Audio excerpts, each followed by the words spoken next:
So it's back up through the Broadwater into Moreton Bay, and we're going up there. I've booked a berth at Royal Queensland for a couple of nights from Monday, and we're going to up to interview Peter Brady, a new boat he's building, which is quite interesting. So we'll go and have a look at that, and I'll get some video of it. Well, this is a bit of a long one, dudes, but yeah, the first part's about getting there, and the second part is about a very interesting boat that's being built. So stick around to the end and have a look.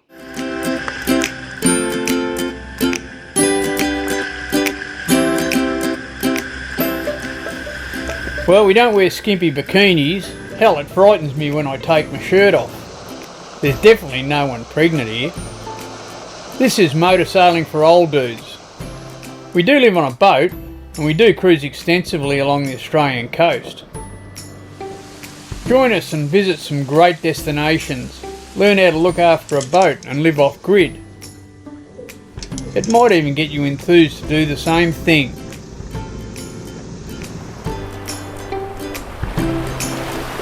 Hey, stay out there till you can't.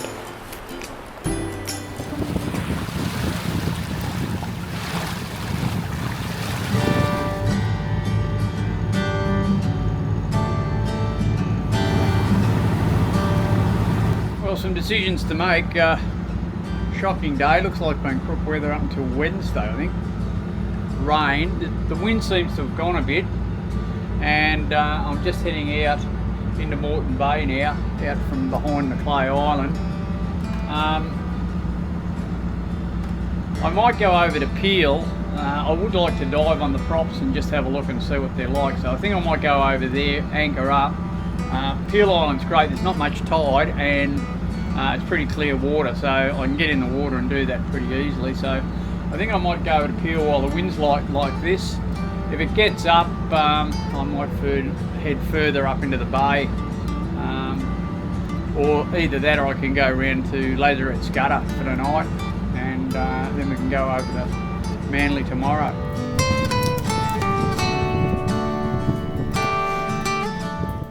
Well, this rain has been pretty heavy for the last couple of hours. Looks like it might be clearing a little bit now, and what I want to do, the plan of being here is just to jump in the water and check the prop, so I might do that. If a bit of sun comes out, it'd be great.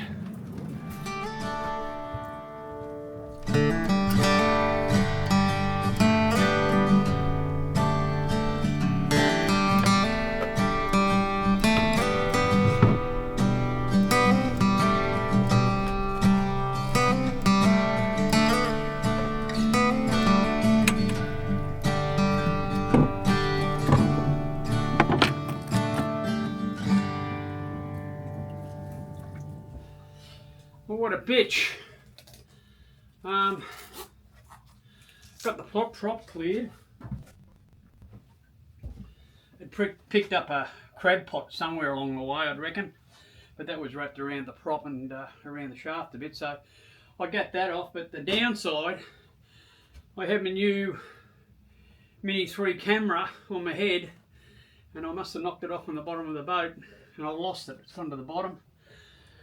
Well, that was a bit disappointing, actually. It was good to get my props clean, and it was good to get that bit of rope off the starboard side one. But I went over to do the port side one. I felt the camera on my head, still had it on my head, and I just got under to do it, and I just felt it bump the bottom. I sort of felt it go, but by the time I turned around, it had gone to the bottom. So I came back on board, I put a weight belt on and tried to get down. It's only about 7 metres, and I used to be able to dive to 30 metres, no problem, but as I've got older, I'm not sure what goes on, but I can't clear my ears, so I get down to about 1 metre or 2 and it starts to really hurt, and I pop an eardrum if I kept on pushing it. So the camera's on the bottom. I'm going to try with a cast net. The problem is the wind's come up from the east a bit, and it's blown us away from where we were hanging on the anchor. So now I'm probably off the spot, but I've got a cast net there. I'm going to try and drag that on the bottom and see if I can find it.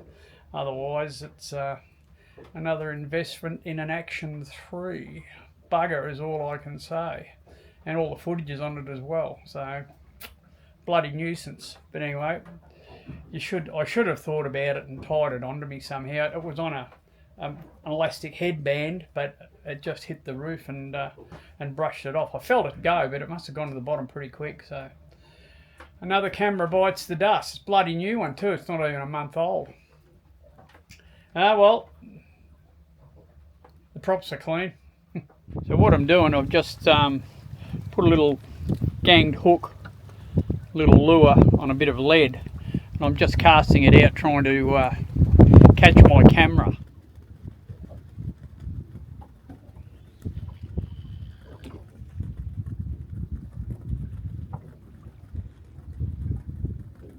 The problem I've got is that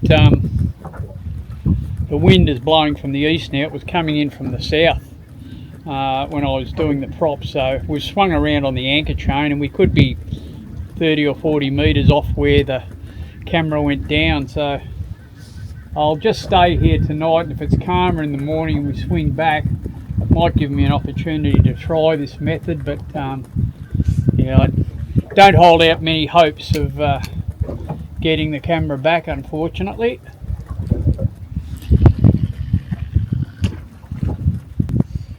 I haven't caught my camera, but I've caught a bloody flathead. Bloody hell.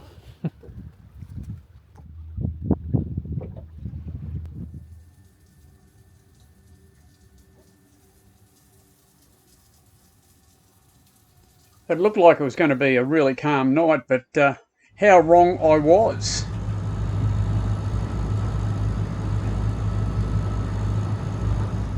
Well, 1 o'clock in the morning and the wind's got up and it's blowing in here to Peel, so we're going to find somewhere out of the wind.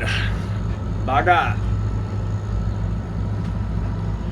Peel Island, Horseshoe Bay, it's only really any good in a northerly, and it's coming in from the east a bit, so I'm going to get around the bottom end of the island and try and get out of it there. And it looks like the weather's going to get a bit worse actually, so we'll have a move.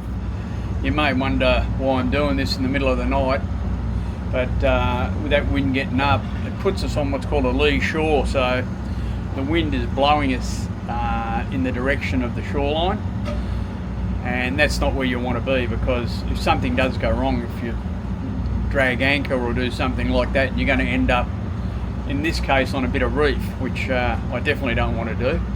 So what we're going to do is just move around the other side of Peel Island, and then this easterly will be blowing over the top of the island and will be blowing offshore. So even though it's probably a bit of mucking around, banging around in the dark, I've got the radar on, I've got my chart plotter, I've got my echo sounder, so I'm just going to navigate on my instruments and get around the other side of Peel, drop the pick, and then I'll feel a lot safer, and then I'll be able to sleep, because when the wind gets up like this and you know you're on the lee shore, pretty hard to sleep because you don't want to lose your boat. Okay, this is where we're anchored before. The wind's coming in from this direction, so that's the way the wind's coming. This is where we're anchored before. We've moved around here and we're going to anchor up on this side of the island, so that'll get us out of the wind and it'll take us away from that lee shore there. So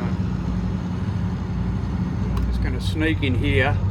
We'll keep an eye on the sounder. When I get to about 5 metres, I'm just going to drop the pick.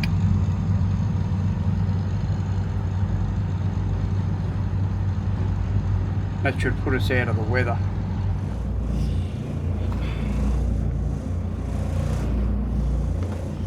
Well, we're in about 5.7 metres and bottom sandy by the look of it, and we'll just make sure we're hooked up, and I'm going to go to bed. A lot more comfortable here, no wave action, so we're in behind the island and we're not on a lee shore anymore. If we drag, we're going to drag out into deep water, so it's a lot more comfortable here, and I'll just watch and make sure this anchor is hooked up for a little minute. And then I'm going to bed. What a terrible night. It's bloody raining. The wind is blowing a bit. I reckon it's up 10 to 15 now, so it was a good move coming around here, and we'll get a lot more pleasant night. But some of the things you've got to do. This is where we ended up last night, and it was a lot more pleasant when I got round here. not worried about being on a lee shore, and yeah, it was out of the wind and the waves. And now this morning the wind's dropped right out. I really wanted to stay where I was last night, but it was just a bit of a worry what was going on. I wanted to stay there because I was going to have another look for that action cam this morning, and it would have been perfect conditions now, but now that I've upped the anchor and moved, I'm sort of resigned to the fact that that's gone. So this morning I've ordered a new one off Amazon, and I'll just replace it. About $400 worth. But them's the breaks, I guess. Next time I dive with it, I'll definitely be putting a bit of string and tying it onto me somewhere, just in case it happens again. Anyhow, nice morning this morning. I've just had a coffee, and we'll get organised and start heading over to Manly. I might ring them first and see when the berth's going to be available.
Berth allocation. I'm on the VIP berth, which is a real good one because it's near the club, so not too far to walk. And I'm going to get some fuel when I go in. I think I'm down a bit under half tanks now, so I can put fuel in for a month or two. So I'll get some fuel here. I think it's pretty reasonably priced, and then I'll get set up in the berth and give the old girl a wash, I guess. Anyway, Peter's coming down to pick me up tomorrow morning, and we'll go and have a look at this boat he's building. Sounds pretty interesting.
Okay, getting fuel at the automatic fuel station. I've worked out I'm going to need about $800 and nearly $900 worth. So you put the card in, remove card, tells you what to do.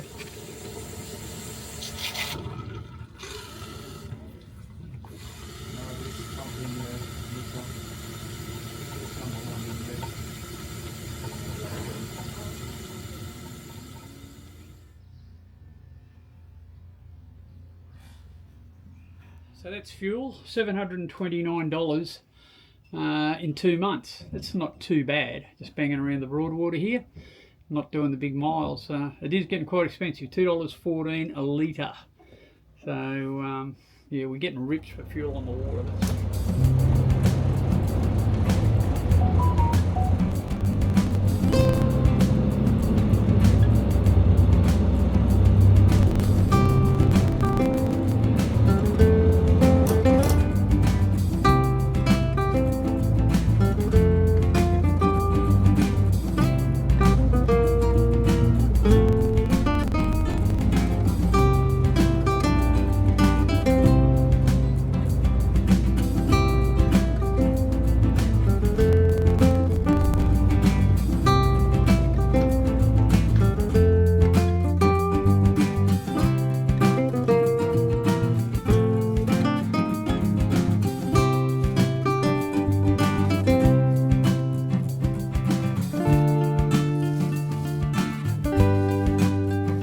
We're at Royal Queensland, so it pays to keep the ropes neat. While I'm in the marina and I've got water, it's time to wash the boat. You know what stuff I use? Cleaner Works, wash and wax. Fantastic.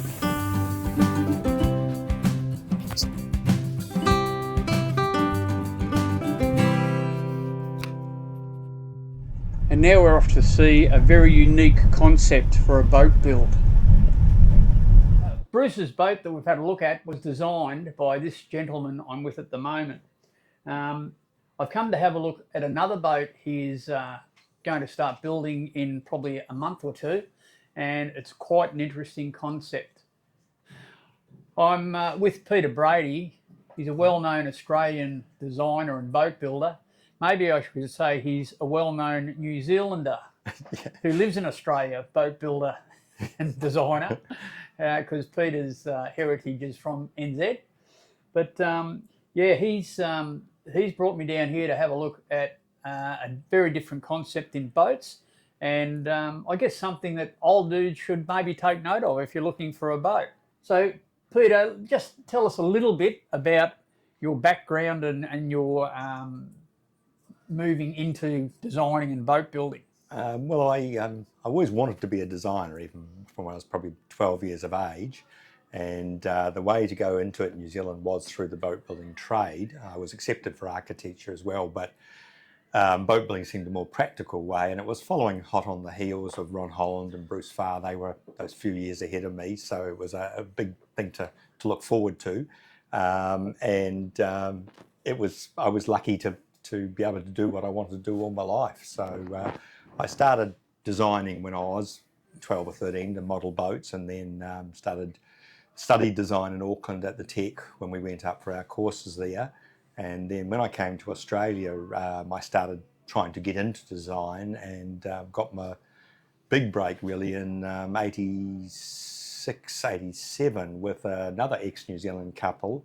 And they commissioned me to design and build a 43-foot motor sailing catamaran, and that kind of set me on the path. And then I slowly moved from there across to power catamarans, did some trimarans. So just for the viewers, can you tell us some of the brands that you have designed and built? Well, we designed the Scimitar and built the first 8 boats, built the moulds for the Scimitar, and then we had a break for a while and came back with the Australian leopards, and so we did 16 of leopard power cats, and then we went in with a partner. Not to be confused with the South African No, leopards. they came to Australia and kind of swamped the name, so we retired it, and then we set up Brava, and the Brava was really a modified leopard, and 16 Bravas were built, and then the GFC came and slowed the world of boat building down quite a bit. So we did some more custom boats as leopards again, 2 of them, and then we set up Pacific Power Cats to do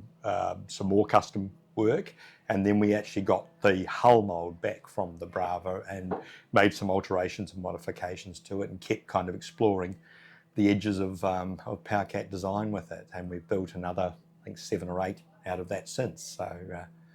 The boat you're building, we've had a look at it, and you've shown me over the boat. It's hanging up in the roof here at the moment. So the boat you're building at the moment, it's a 52 sports fishing version of our Power Cats, with a new development, a world first, with an air ram system to lubricate the wing deck in rougher conditions. So we're trying to reduce resistance there and add fuel economy to it, looking towards big offshore something ferries. very new, and it makes sense to me. Yes, no, it's a world first. We had to do all our research around the world, and no one's tried it yet, so we're at the cutting edge as usual. So that's going to be a couple of months in the shed. Yep. And then that hull mould will come, or the hull will come down off the roof, and you will be into it. Yes. Then we start with the conversion. Now this one, just tell us a little bit of the backstory on how you came to get the hull. Well, the whole concept started back in, I think, 2012, when we were finishing off the alterations to Wild Thing, making her a 100-footer, and I was just chatting with Grant Warrington about performance of slim hulls, and he said that the boat had done 17 knots with no keel and rig in it, and I said to him jokingly, when you retire it, we should turn it into a power trimaran. And I kept the idea going in my head, spoke to lots of people, but no one kind of said it's interesting, but it's a bit odd. And then when they brought 2 of the ex-America's Cup boats that were charter boats down on Sydney Harbour up into the yard here on their way either back to New Zealand for the America's Cup there or to the Whitsundays, I drove past them every day for a year and a half thinking, that'd make a perfect power trimaran. When COVID came, they decided that they would cut the boats up because they couldn't see where they could take them or what would happen. They weren't sure whether the America's Cup would be in New Zealand or not. And so I inherited, was going to be 1 boat, but ended with 2. I cut the ex-Australian boat up into pieces and started to graft them onto our little ex-yacht to turn into a power trimaran. And I cut the 17 feet off the back of the French-built hull and put it up in the roof because I could see a future for it somewhere down the line. The future became then when a couple in New Zealand contacted me, and they were looking for a boat that would be wheelchair compatible, probably a Power Cat, but I couldn't find one or see anything that would work. So one night I woke up in the middle of the night, as designers I want to do, and realised that the answer was actually staring me in the face. It was literally up in the ceiling. So I did a little bit of sketching and kind of looked at whether it might be wheelchair compatible, because this was the big thing. It had to be not only wheelchair compatible short term, it actually had to be run by someone, operated by someone in a wheelchair, and they wanted to go transocean exploring. So it was a bit of an unusual thing. So I did some sketching and contacted them and said, look, I've had this idea, explained what it was, and I was quite surprised how receptive they were to it, because I thought they'd think I was crazy. And we just kind of slowly worked from there, and in the meanwhile, while we were talking about it and whether it was a possibility, because Lorma and I originally were going to turn the boat into our own boat, I had a cardiac arrest, and that kind of changed our lives for a little bit, and so it made sense to go with turning the boat into what they were looking for. So I've done all the drawings and worked out the engineering, and we're setting up now to make that conversion, and it's got all the ideal attributes. It's got a narrow waterline, lightweight, although that's not so critical. It's easy driven hull, so it'll be easy to power, and it was wide on the deck, so it's just a smallish extension, And by turning into a power trimarine, what we end up with is the stability they're looking for, because obviously being in a wheelchair, that's critical. Yeah. So you're going to put some very small pontoons on Trainer it, wheels. just training Trainer wheels, yeah. basically. And that'll add a lot of stability, I guess. Yes, yes. Well, what I'm hoping to do... It'll stop it rolling around the bilges, I guess. Yes, well, what I'm hoping to do, if budget allows, is actually to put those floats on actuators and be able to push them up and down. And I want to explore the relationship between resistance and stability, because no one's really explored that before. So I can see them steaming along with having minimal floats, basically just to keep the boat stable. When they get to an anchorage, just press them down and make the boat rock solid to live on board. Because look, I've been on a boat before that had a lot of buoyancy but a lot of weight. And if you hold that buoyancy under the water, it really, it's like holding a balloon under the water. It wants to pop out really quickly. So it's probably a really good concept. Do you think there's any, I don't know, I'm just being a bit of a mind bloke myself. Have you thought about trying to tie something in, something computerised that raises and lowers the sponsons when you're at sea to give you more stability? I think that would be the ultimate, is once you've worked out the first physical relationship with them, because you'd have to write a program to deal with that. But in a sense, they're using that with things like the interceptors now. They're raising them and lowering them very quickly to do that. But they do it by inducing drag, which I'm not really super happy with. I don't think that's ideal. This, I think, is the research I've done on power trimarines is that they've had issues, or they've had to make a decision between big buoyancy floats and minimum buoyancy floats and where they position them fore and aft. And they've tended to go for a spaceship look because it attracts people to it, but it's not necessarily practical. Some people. And the problem with it as power trimarines to date so far is they've all been quite impractical to dock, to use, because the floats were wide, so you couldn't get out anywhere. I'm actually going fairly minimal. I'm really almost using them as trainer wheels. I'm tucking them under the deck, so they're quite protected. They're just there really as stability aids. And so it's a little bit different use, because I'm not having to carry sail. I'm not looking for that type of stability. I don't need big stability. So have you worked out whether you're going to be able to berth it in a marina as a mono-hull or a multi-hull? I think they'll treat it like a catamaran because of its 6 metre beam. That's the trade-off. But effectively, we have to have 700 mils of deck minimum so that they can get around the wheelchair. So that's Brendan, that's the critical part. Every single thing I've looked at with the design, and he came over and visited us, and we worked out what ramp he could come up into the office in, so what was his maximum gradient he could get around. He's actually a civil engineer, and he inspects and certifies all the dams in the South Island of New Zealand. So he's very, very good at what he does. Very mobile for a situation. So he'll be quite capable, but we had to look at things like bulwark heights. The bulwarks have to be flush so he doesn't catch the wheelchair wheels on everything. The cabin the same. I've had to look at the doors into the cabin and being able to put a hinge flap on them so that I've got a washboard. And then we've had to look at and design a lift that would go up and down in the middle of the boat that he can wheel into and then drop down into the hull, going forward into their bedroom and aft into the engine room. So it's been an interesting thing, but all the attributes that I've looked at are all attributes that would suit less mobile people, being old dudes like us, because they're all the same problems we're striking now. It's the mobility's becoming the thing that stops people going to sea. True. So very important to have your mobility if you're going to go out there. Well, you only have to have a small fall to be in a difficult position. And great to see people with disabilities doing it. I remember a boat called Legless Emu. It was a catamaran. Okay. And there were 2 people on that in wheelchairs. Wow. And they were phenomenal. I saw them come in and berth at a Bundaberg, and he was very athletic in what he did. And I met him, he's lost his wife now. I met him down at Moreton. He lives down there, but he told me about the boat and we talked about it.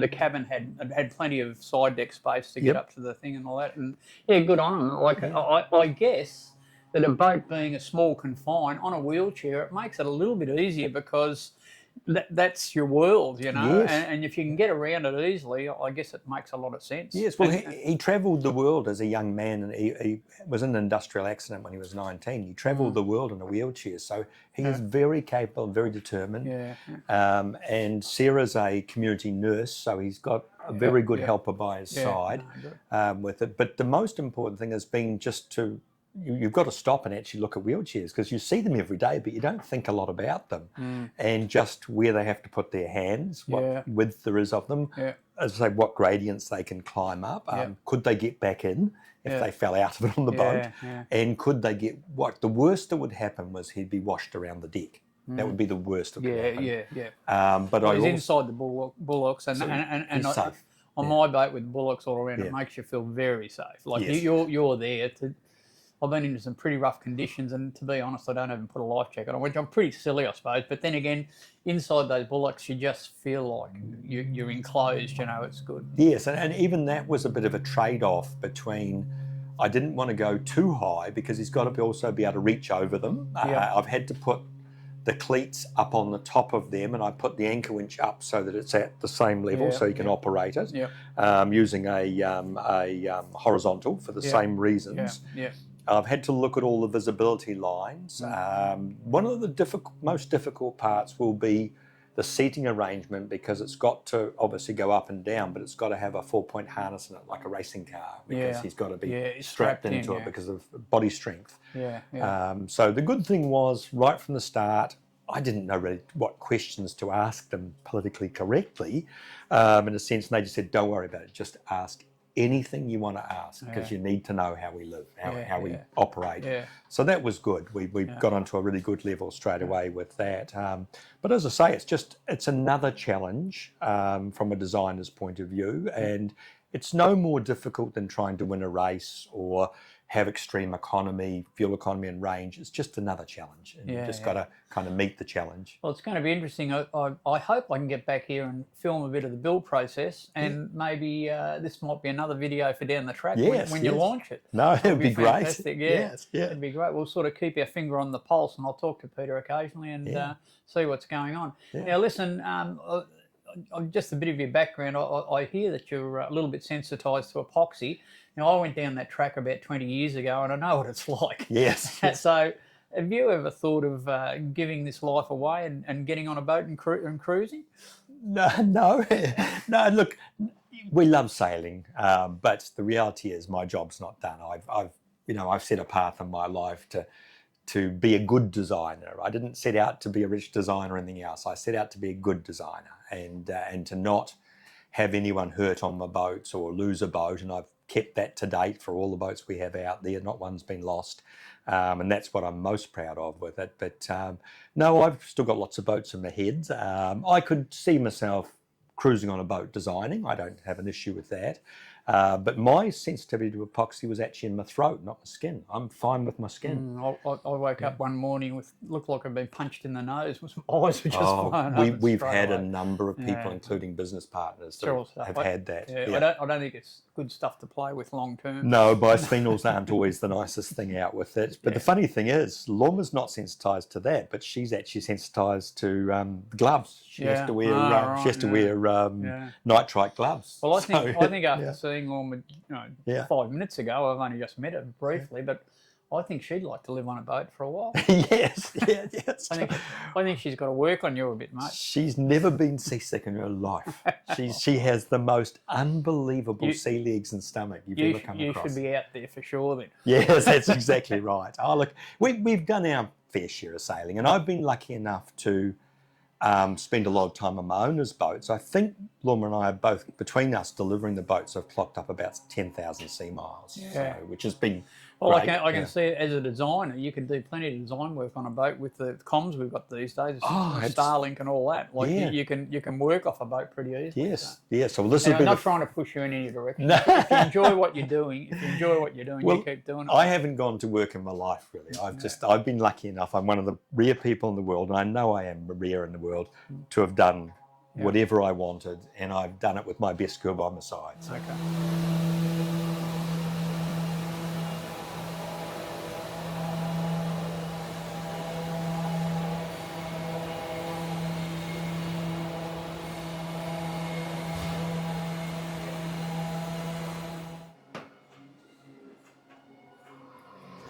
keel and they lifted it off the keel with one single strap, because if they lifted the slings, they'd snap it.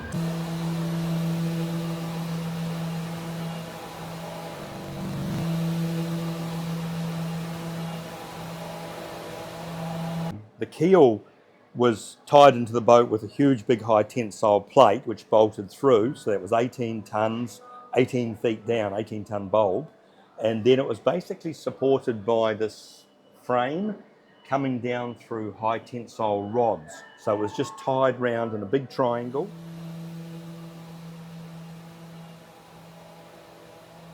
On top of here basically was hard to find the right thing, but it was a big ring, and they'd drop a line through the deck, hook onto that ring, and that's how they lifted the boat, lifted it out of the water each day when they were racing with it. So they used to lift the boat off the keel, the only way they could lift it. Well, the keel just came with it. They had a big job getting the keel off it. So the keel was how many tonne?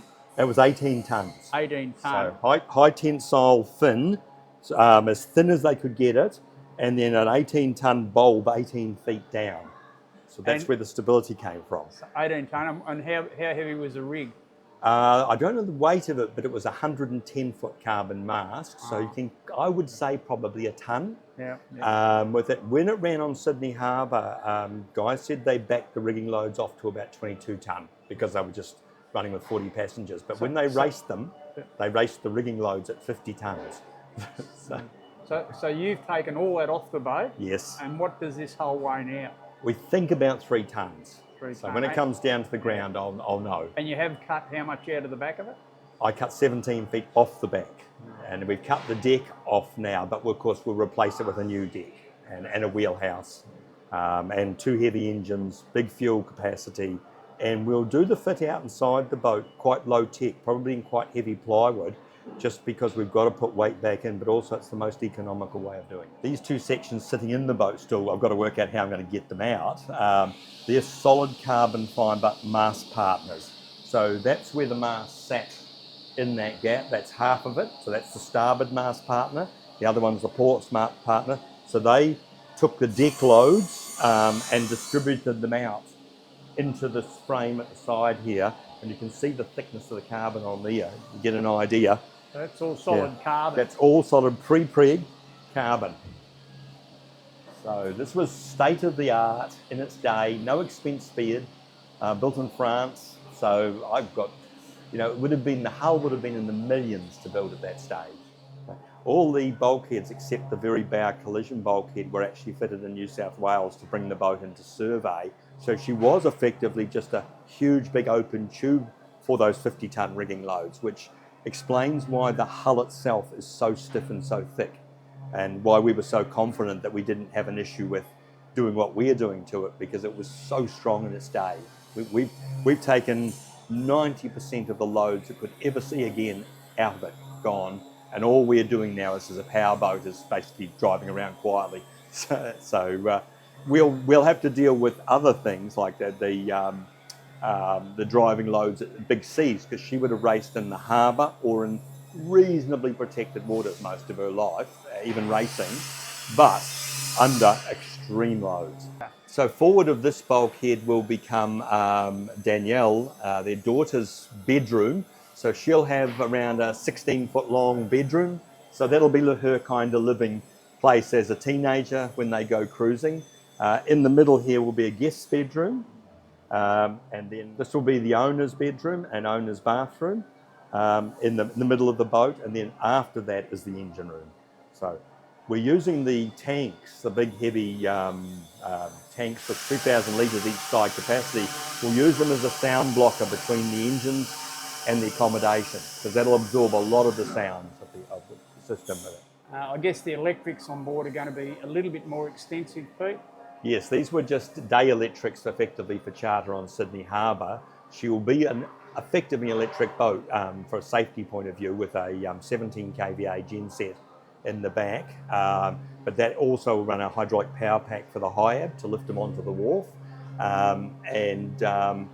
We'll run the stove, we'll just run it, and a little bit of air conditioning off that genset, and that'll give us the backup for all that. But we'll keep it absolutely as simple as possible, because going out to the islands, you can't have complex electrics. No.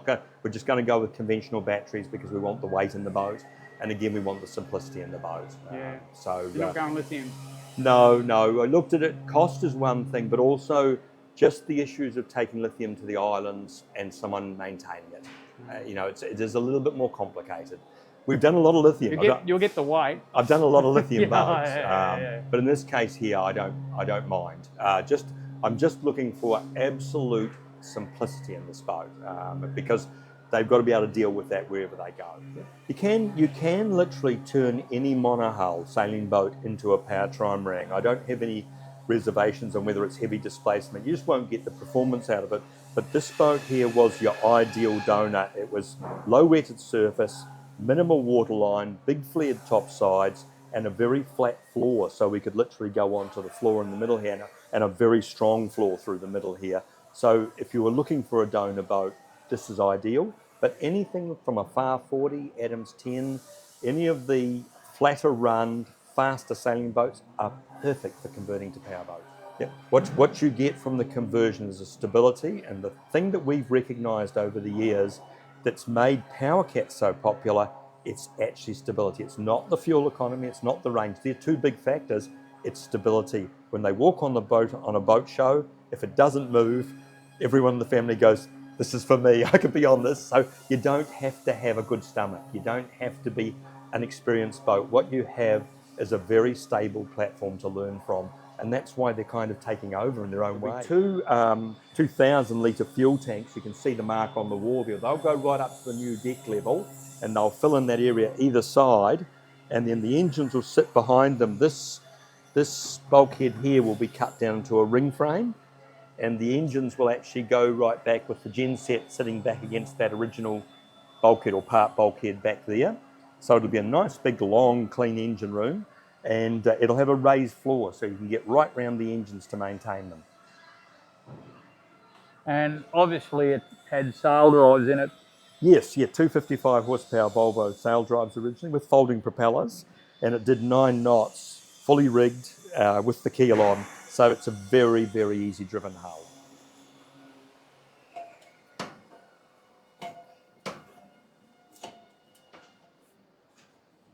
I guess you'll be glad to get this boat down on the ground. Yes. Although we are above everyone when we get up there, but yes. But the first thing you've got to do is get this one you're working on now get the 52 out the door, yeah. And not too far away now.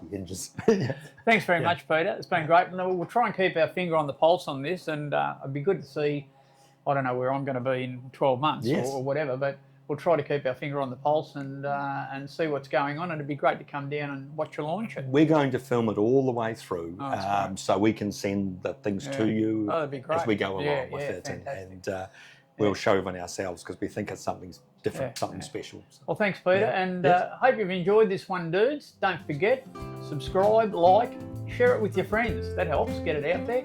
So I hope you've enjoyed this one, and see you next week.